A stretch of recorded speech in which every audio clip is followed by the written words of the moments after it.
सोचो, एक ऐसी सुबह जहां सूरज तो निकलता है, लेकिन उसकी रोशनी जिंदगी नहीं बल्कि मौत का पैगाम लेकर आती है।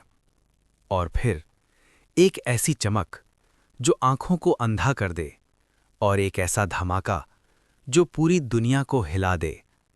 एटम बम सिर्फ एक बम नहीं बल्कि इंसानी तारीख का सबसे खतरनाक हथियार है।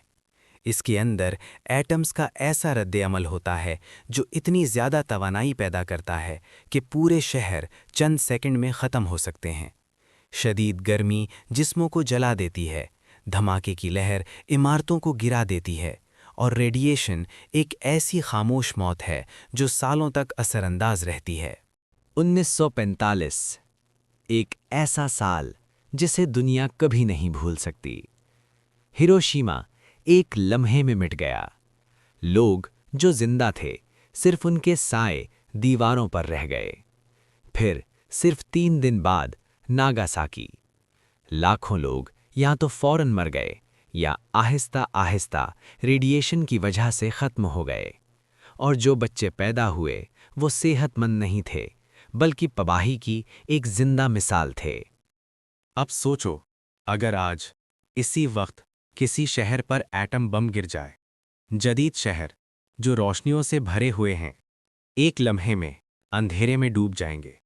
इंटरनेट खत्म, सिग्नल्स बंद, और हर तरफ सिर्फ चीखें।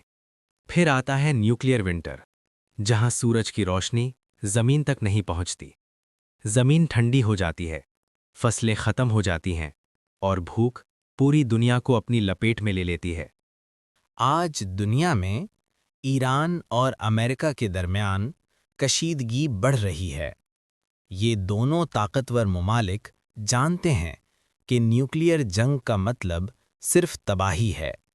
इसीलिए एटम बम का बराह रास्त इस्तेमाल बहुत कम इम्कान रखता है।